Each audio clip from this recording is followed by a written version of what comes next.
Hi. హలో. నమస్తే అందరికి. Welcome to my channel. ఇప్పుడు మనం చెప్పుకోబోతున్న story 'my bad boy' episode 303. Story మీకు నచ్చినట్టయితే ప్లీజ్ లైక్ చేయండి, షేర్ చేయండి. అలాగే ఛానల్‌ని తప్పకుండా కొత్త వాళ్ళందరూ సబ్స్క్రైబ్ చేసుకోండి. మీనాక్షి గారు కూడా అందరికీ నగలు తీసుకొని బిల్ పే చేయించాక భూమి కూడా ఏం తినలేదు అని అందరూ రెస్టారెంట్‌కి వెళ్లి భోజనం చేద్దాం పదండి ఆంటీ. ఇప్పటికే లేట్ అయింది అని అన్నాడు దేవ. ఎందుకు నాన్న? ఇంటికి వెళ్లి తింటాం కదా అని అన్నా కూడా ఎప్పుడో మార్నింగ్ వచ్చారు. ఇప్పటి వరకు తినకపోతే ఎలా? అని అందరినీ తీసుకొని రెస్టారెంట్‌కి వెళ్ళాడు దేవ. వాళ్ళందరి కోసం స్పెషల్‌గా టేబుల్ బుక్ చేయడంతో వెంటనే వాళ్ళకి కావాల్సినవన్నీ ఆర్డర్ ఇచ్చేసి త్వరగా తీసుకురమ్మని చెప్పాడు. ఇక అందరూ ఆకలిగా ఉండడంతో ఆర్డర్ వచ్చిన వెంటనే అందరూ తింటూ ఉంటే ధీరాబాబుని దేవాబాబు ఎత్తుకొని ఆడిస్తూ ఉన్నాడు. ఆడవాళ్ళందరినీ తినమని చెప్పి. ఇక అందరికన్నా ముందుగా సుధా గారు తినేసి నువ్వు కూడా తిను బాబు అని భూమి పక్కనే కూర్చోబెట్టి అతడికి కూడా వడ్డించడంతో భూమితో కలిసి భోజనం చేశాడు దేవ.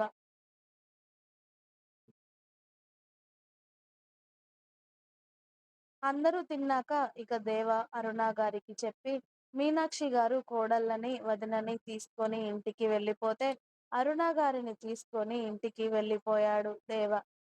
ఇక అప్పటికే దేవ వాళ్ళ ఫ్రెండ్స్ కి ఇన్విటేషన్ పంపిస్తూ ఉన్నాడు, కాల్స్ చేస్తూ ఉన్నాడు ఎంగేజ్మెంట్ కి రమ్మని చెప్పి. అలాగే అరుణ గారు కూడా తెలిసిన వాళ్ళందరికీ ఇంటి దగ్గర వాళ్ళకి బంధువులందరికీ చెప్తూ ఉన్నారు.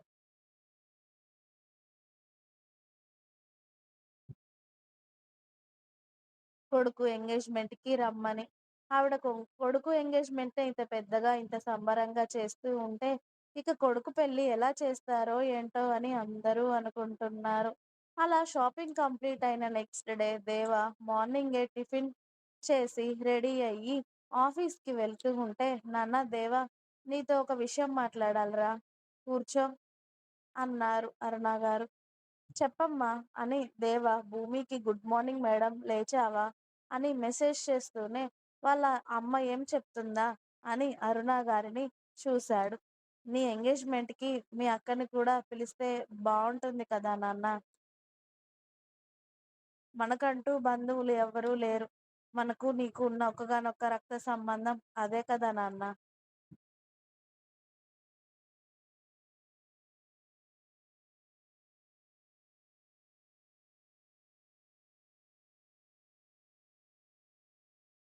మీ మధ్య ఎన్ని గొడవలు ఉన్నా తను చేసినట్టుగా నువ్వు కూడా చేస్తే ఏం బావుంటుంది.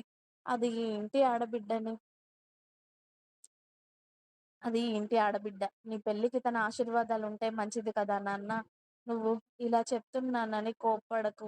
నువ్వే ఆలోచించు. ఇప్పటివరకు మనం కూడా ఏ శుభకార్యానికి దేనికి దాన్ని పిలవలేదు. ఇప్పుడు కడుపుతో ఉంది. నువ్వు పెళ్లి చేసుకోబోతూ కూడా తనకొక్క మాట కూడా చెప్పకపోతే ఏం బావుంటుంది చెప్పు? అందుకే ఒకసారి ఆలోచించు నాన్న అని అరుణ గారు కొడుకు మొహంలో మారుతున్న భావాలు అన్నిటినీ గమనిస్తూనే చెప్తూ ఉంటే, ఇప్పుడు వాడికి ఫోన్ చేసి నేను పిలవాలా? నేను ఫోన్ చేసి పిలిస్తే వాడెక్కడికి వెళ్లి కూర్చుంటాడో తెలుసా? పైగా వాడు వస్తాడో రాడో కూడా తెలియదు. ఎందుకంటే నువ్వు అమ్మమ్మవి కాబోతున్నావని ఆ రోజే కదా చెప్పారు. ఈ పరిస్థితుల్లో వాడు అక్కని తీసుకొని ఇక్కడికి వస్తాడని అనుకుంటున్నావా నువ్వు? అని అన్నాడు దేవ అరుణ గారిని చూస్తూ. నువ్వు పిలిస్తే మీ అక్క ఎలాంటి పరిస్థితుల్లో ఉన్నా పరిగెత్తుకుంటూ నీ దగ్గరికొస్తుంది నాన్న. ఒక్కసారి నువ్వు పిలిచి చూడు అన్నారు ఆవిడ.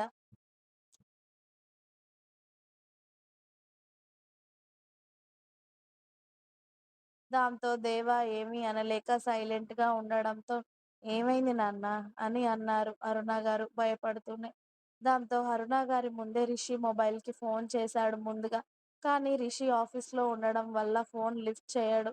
ఆ తర్వాత జెస్సీ నంబర్‌కి కూడా కాల్ చేశాడు. జెస్సీ కూడా ఫోన్ లిఫ్ట్ చేయకపోవడంతో, వాళ్ళకసలు మనం గుర్తే లేము. మనం పిలిస్తే వస్తారా అమ్మ?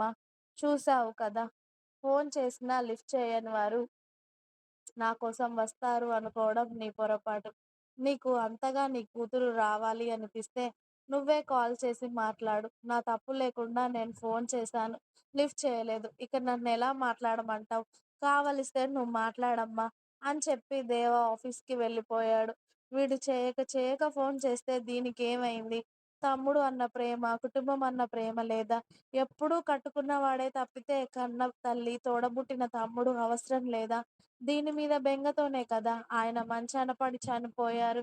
కనీసం కన్నవాళ్ళ మీద, పెంచిన వాళ్ళ మీద, రక్త సంబంధీకుల మీద ఆ మాత్రం ప్రేమ లేకపోతే ఎలా?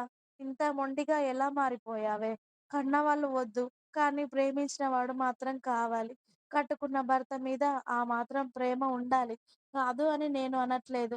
కానీ మా వైపు కూడా చూడనంతగా మేమేం చేశామే? అని కూతురు గురించి ఆవిడ బాధపడుతూ ఉంటారు. ఇక్కడ భూమి లేచేసరికి దేవా నుండి మెసేజ్ రావడంతో అది ఒకసారి చూసి ఆమె లేచి ఫ్రెష్ అయ్యి వచ్చాక గుడ్ మార్నింగ్ దేవా గారు అని రిప్లై ఇచ్చింది. 10 నిమిషాల తర్వాత అతడు చూసినట్టు బ్లూ టిక్స్ పడ్డాయి.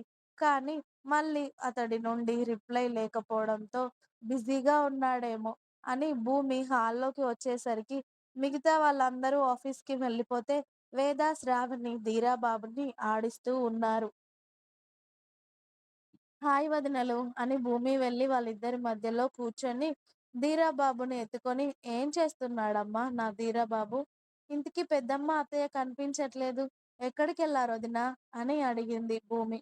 మీ ఎంగేజ్మెంట్ ఎల్లుండే అమ్మాయి మర్చిపోయావా? మన చుట్టుపక్కల వాళ్ళని పిలవడానికి వెళ్ళారమ్మా. అమ్మ, అత్తయ్య అని చెప్పింది వేద. గుర్తుందిలే వదినా, అందరూ ఆఫీస్‌కి వెళ్ళిపోయినట్టున్నారు కదా! నేనే లేట్‌గా లేచానా? అని అడిగింది భూమి. తమరు మా అన్నయ్యతో నైటంతా ఫోన్‌లో మాట్లాడి, చాటింగ్‌లు చేసి అలసిపోయి ఉంటారు కదా మేడం!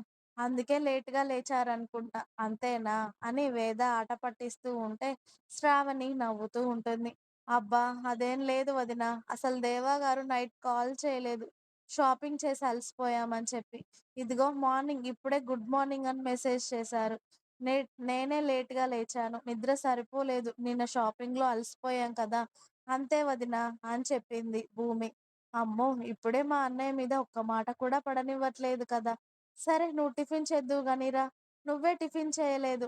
అందరం తినేసాము అని భూమిని డైనింగ్ టేబుల్ దగ్గరికి తీసుకువెళ్ళి వేద భూమికి టిఫిన్ వడ్డిస్తే ధీరా బాబుని శ్రావణి ఎత్తుకుంటుంది. వాళ్ళ పిలుపులు సాయంత్రం వరకు అవ్వకపోయేసరికి ఇక ఇంట్లో ఉన్న వేద, భూమి, శ్రావణి ముగ్గురు ముచ్చట్లు పెట్టుకుంటూ ఉన్నారు. లంచ్ కూడా వేద, భూమి తింటూ ఉంటే ధీరా బాబు ఏడుస్తాడేమో అని నేను ఎత్తుకుంటానులే అక్క. మీరు తిన్న తర్వాత నేను తింటాను అని ధీరా బాబుని శ్రావణి ఎత్తుకొని ఆడిస్తూ ఉంటే అప్పుడే రూమ్‌లో తన మొబైల్ రింగ్ అవుతుంది. బాబుని ఎత్తుకొని తన రూమ్‌లోకి వెళ్ళింది శ్రావణి.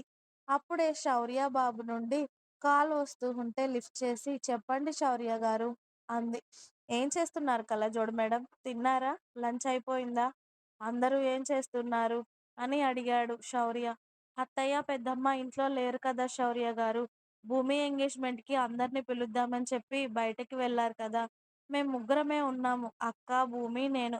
ఇదిగో అక్క, భూమి భోజనం చేస్తున్నారు. ధీరాబాబు పడుకోలేదు ఇంకా. అందుకే ఇదిగో నేనే ఎత్తుకున్నాను చిన్నోడిని" అని చెప్తుంది శ్రావణి. "ఓహో! ఏం చేస్తున్నారు సార్ గారు?" అని అడిగాడు శౌర్య వీడియో కాల్ ఆన్ చేసి. దాంతో శ్రావణి కూడా వీడియో కాల్ లిఫ్ట్ చేసి ధీరాబాబుని చూపిస్తూ "ఏం చేయట్లేదు. వేళ్ళు నోట్లో వేసుకొని చప్పరిస్తున్నారు సార్. ఇంతకీ మీరు తిన్నారా?" అని అడిగింది శ్రావణి. "లేదే తినాలి. ముందు తమరికే చేశాను. మీరు తిన్నారా లేదా?" అని శౌర్య బాబు ధీరాబాబుని చూస్తూ, "ధీరాబాబు ఏం చేస్తున్నాడమ్మా?" అని బాబుని పిలుస్తూ ఉంటే, "శౌర్య గారు" అని గారంగా పిలిచింది శ్రావణి. "ఏం కావాలే అంత స్వీట్‌గా పిలిచావు" అని శౌర్య నవ్వుతూ ఉంటే, "ధీరాబాబుకి చెల్లిని ఎప్పుడిస్తారు మీరు" అని అడిగింది శ్రావణి పాప భయపడకుండా శౌర్యని చూస్తూ. ఇంకా ఉంది. మీకు నా స్టోరీస్ నచ్చినట్టయితే ప్లీజ్ లైక్ చేయండి, షేర్ చేయండి. అలాగే ఛానల్‌ని తప్పకుండా కొత్త వాళ్ళందరూ సబ్స్క్రైబ్ చేయండి. Please subscribe my channel. Thanks for watching my video. By by. Please like, share and subscribe.